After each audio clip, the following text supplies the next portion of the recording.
My mom tells a story of her and her friend. Let's call her friend Lisa. When my mom and Lisa were teenagers, they were on the roof of Lisa's house, and they saw a bright light in the sky. Next thing they know, the light is gone. Thing is, they think they've been on the roof for 15 minutes, but something like 3 hours passed. My mom doesn't remember anything about what happened during that time, and Lisa simply refuses to talk about it. She would answer my mom with things like, "I don't know," and "just drop it" for a long time. So a couple months later, my mom moves away and loses contact with Lisa for about 10 years. She finally meets up with her again and immediately notices that something is odd about Lisa. Lisa appeared very distant to her, with a very dreamy demeanor, like she was really happy and at peace for no good reason. After they talk a bit, Lisa brings up the incident on the roof. Mom says she still doesn't remember anything about it, but Lisa remembers. She remembers everything. She said that at first, it was all in bits and pieces and she couldn't remember any of it clearly. She was confused and scared and wanted to avoid discussing it. Then, as time passed, she began to remember more of it. She remembers it all clearly, and she remembers the other 3 times she was abducted after that clearly as well. At first, they paralyzed her somehow and did all sorts of invasive experiments on her. But by the most recent time, they stopped probing her and began to talk with her. They didn't speak English or any other human language, but she could understand everything they said, even though she can't speak their language herself.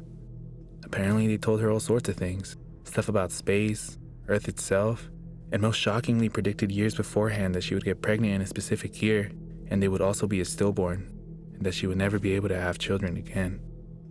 They also told her that it was not their fault, and they even made an attempt to save her from this fate. They were unsuccessful.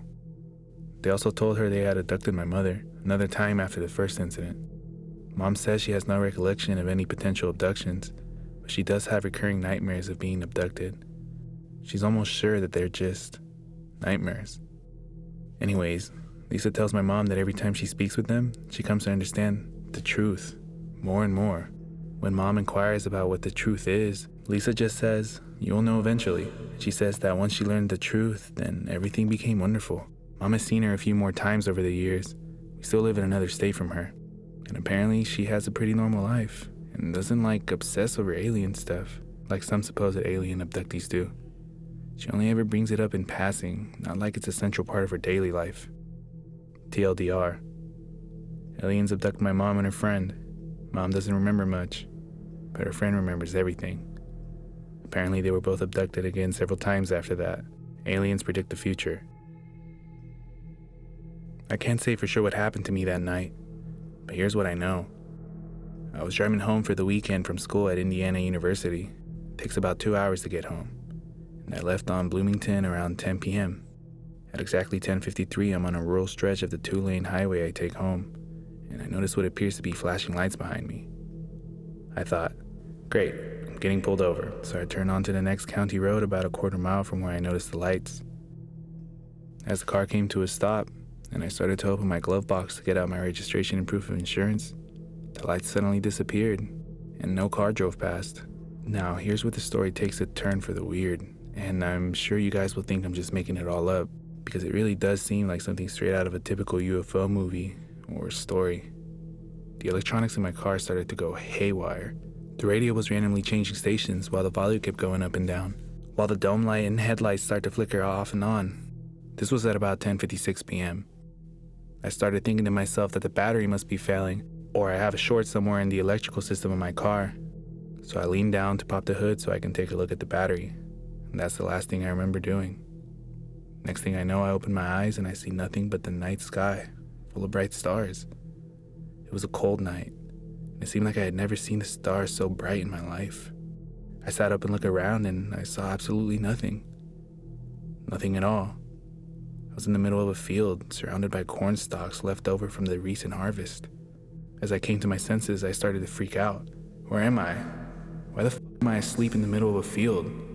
Where the f*** is my car? I got up and started walking towards the distant headlights I could see from the road about half a mile away. When I got to the nearest intersection, I looked at the sign which read 350 North and 50 West. I was half a mile away from my car, which was right off the main road. I started walking towards the headlights I could see on the main road. I can't say how long it took me to walk the half mile, but it couldn't have been more than 10 or 15 minutes. When I arrived at my car, all the lights were out. My battery had died, which struck me as odd because I couldn't have been gone for that long. I looked at my phone, which was sitting on the passenger seat. At this time, it was 2:17 a.m. Over 3 hours had passed since I turned off the side of the road for the flashing lights behind me. I remember sitting in my car completely dumbfounded. I wonder what the hell had just happened to me. After about half an hour of just sitting there, I remember that my car battery was dead. So I got on the phone and called AAA to come out and give me a jump. It took about an hour for them to get out to me since I was a good distance away from the nearest town, during which time I just sat in silence, running through the possible scenarios in my head concerning what just happened. To this day, I couldn't tell you what really happened to me that night, and all I know is I can't think of any plausible explanation as to why I woke up half a mile from my car, in the middle of a cornfield more than 3 hours after I had stopped. I've only shared this story with one other person, my uncle. I'm sure people would either look at me like I'm crazy or call my bullshit on the whole story, and I can't blame them. If somebody came to me with a story like that so closely mirrors the stereotypical encounter story, I probably wouldn't believe them either.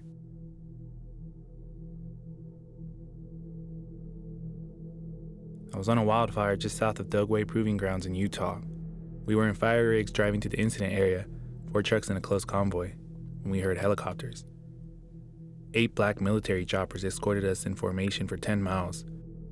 We assumed they were just doing drills and using us for fake target practice or something. A little while later, we are parked and about to start hiking to the fire lane when suddenly a thin column of smoke shoots probably about 200 feet into the sky. It was a good mile away, but the concussion was pretty significant when it hit us, and the noise was still ridiculously loud. We thought it was probably no big deal. We knew we were near a strike zone. A good 5 minutes later, an aircraft like nothing I have ever seen flew by us at maybe 500 feet. It was flat and black and sort of rectangular, but with fins and wells on the underside. It was moving pretty slow and was dead silent, so I have to assume it was some sort of stealth glider. It sounds ridiculous, but it immediately reminded me of a huge flying Batmobile. Tim Burton era. After that, some military personnel got on our radio frequency and instructed us to leave the area immediately. When our crew chief asked who it was and why they signed off, the incident commander, the guy in charge of manning the entire situation, came on the radios and said we were evacuating the area. They sent us to a completely different fire about 100 miles to the south, and never told us why except that it was a higher priority, which was bullshit. It was already out when we got there, and we had just assisted crews in the mop-up operation. The thing that confuses me about this is that if the Army didn't want us to see that shit, or if it was dangerous, why didn't they keep us clear of the area in the first place? Either a communications breakdown or they had a now situation going down and had to get us out of there without warning. Okay, here it goes. The first time I had ever seen anything, I was 7 in Houston, Texas. I used to climb on top of my mom's Suburban in the driveway and stare at the stars. One night I saw an intensely bright floating light over the tree line, probably about half a mile away. I hollered, but nobody came to see it. I did not see anything else until March of 2008. This experience happened between the 10th and the 15th, but I can't give a specific date because I was up for 4 days trying to come up with some explanation to satisfy what I had seen. This was in Tuscaloosa, Alabama. My mother lived in the Garden Home community, all the houses the same size, all one story, and you had great visibility distance-wise. I walked out of my buddy's place at exactly 4 a.m. to a bright starry sky. When I walked out, something caught my eye to the left of me. I looked over and saw a bright blue, yellow, green, white, red, orange, strobing flashing light floating silently to the left. I stood in awe at it. I didn't want to grab anyone because I didn't want to miss anything. I watched as it passed in front of the moon behind my friend's place, and I saw the outline of the craft. It was a teardrop, sunflower seed type shape, and the craft seemed to have lights being transmitted from the top half of it. It was almost as if it was transmitting some type of light pattern upward. It also had a dark, thin, smooth line of exhaust that disappeared around 50 to 75 feet behind it. This all occurred no less than 400 yards away from me. After it passed the moon, I ran inside and grabbed someone. He saw it, but it was too far away for him to make out what it was. I went home, which was only a few blocks away, and looked out into the driveway in the same direction the first craft had come from. I saw two dim white lights slowly coming over the horizon at a slow pace, heading towards me. I then ran inside and grabbed my mother out of bed. We stood there for about 5 minutes while 5 separate crafts flew over us. First came 2, then came 2, then 1. About 6 to 7 minutes apart from each other. Maybe 20 miles an hour, maybe 200 feet up, completely silent. The way that they looked from underneath was each one had 2 bright white lights, which were maybe 30 to 40 feet across, but they were so bright that it was hard to get a good estimate. They also had a pulsating red one between 2 white lights that dimmed and relit. I would estimate that the size of the white lights on each craft was maybe between 150 to 200 feet wide. The last craft that flew over us flew over lower and slower than the first 4 had. Then, it made a noise. It could best be compared to this sound.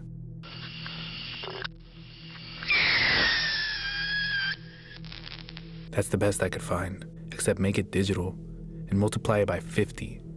This was loud. The craft did that twice. These crafts flew directly over us, and I believe that the sound was an acknowledgement. Whatever was piloting it knew we were watching it, kind of like hello. I immediately started crying. I had no idea what I was looking at or I just heard. The second big experience I had occurred a couple weeks later. I was standing in my driveway smoking a cigarette, listening to my iPod somewhere around 2 a.m.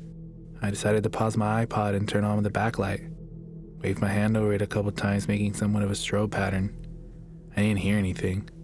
I didn't see anything come up, but I got the feeling of being watched. I looked up. Directly above me was a trapezoid-shaped craft with rounded edges that had a dark red and pulsating glowing outline. It was like flowing electricity. It was not even 75 feet up. I could have hit this thing with a rock. I stood there while it hovered directly above me, completely silent for maybe 10 to 15 seconds, while it made this kind of motion similar to the ball that Luke trained with in Star Wars. It hovered side to side, front to back like a soothing motion, never getting more than 20 feet away from its original position. It was extremely fascinating, but I was frozen stiff. After those few seconds, I waved one hand at it in a friendly manner, then it changed light pattern and hovered away behind my house.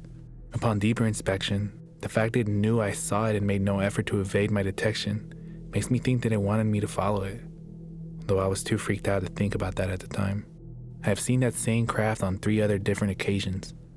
Once again in Tuscaloosa, once in Hoover, and once in Bessemer. The time I saw it in Hoover, I was at an apartment complex at the top of a huge hill with a great overlook. It was nighttime, and I was with friends. Over the overlook, I saw a gray craft facing my direction that looked similar to the Hoth fighter. Forgive the Star Wars references. And as soon as I saw it, it took off to the right silently, extremely quick. The times in Bessemer and Tuscaloosa, the trapezoid shape appeared in the sky solid white, stretched to twice its length, then the bottom shot up to the front like it hit lightspeed or something. I do frequently see what I like to call streaks. They look like shooting stars, only very low, move slower, and they still have tails that stream behind them. They can also appear in many different colors. One strange story is one night when I had a dream in Tuscaloosa. In the dream I couldn't see or hear anything, but I could feel things. I was lying on something cold, and I felt what seemed like rubber between my legs around my junk. It was very strange to me since a lot of people who report abductions report sperm and eggs being taken for breeding programs. The next morning, I went to let the dog out into the backyard, which is very small. To the left of the patio there was a solid white ring in the grass that was maybe 6 to 10 feet wide. I showed my mother and she had told me she heard a noise that woke her up before, but she dismissed it. Another extremely confusing experience I had occurred in my driveway in Tuscaloosa. To give you an idea of where this occurred, look up Shelton State Community College. The house was less than a quarter mile from the campus in the Inglewood neighborhood. It was nighttime, and I heard this static that I could compare to a jet. I looked over and directly above the community college was a light blue slit in the sky. I would say it was maybe 200 yards long, completely vertical, and had what looked like electric blue currents coming off both sides of it. I looked at it and maybe about 25 white things shot out of the slit to the left, one at a time at a quick pace, leaving the trail behind it I had previously talked about. After they passed, the bottom of the slit went upward until the slit closed, and it made a strange sound and then it was gone. I also had a bunch of experiences with orbs. Some solid lit that float across the sky or move in strange patterns, and some that brighten up to a great intensity and fade as they pass. After that first big experience, I started doing some research because I was so confused. I understand that I've had an abnormally large amount of experiences, and I honestly can't tell you why. I wish I could. I found a type of UFO witness called a contactee. These people are similar to abductees, except they're kept up with.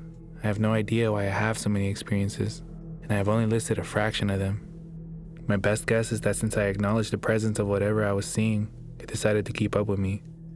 It's kind of a gift and a curse. There are a few people that I can talk to about it and be taken seriously. I want to seek hypnotherapy to see if there might be anything else I could uncover. I'm grateful, but I still don't know much about my experiences. If y'all can get anything out of what I've shared, then great. If you have any questions, I'll be glad to answer them.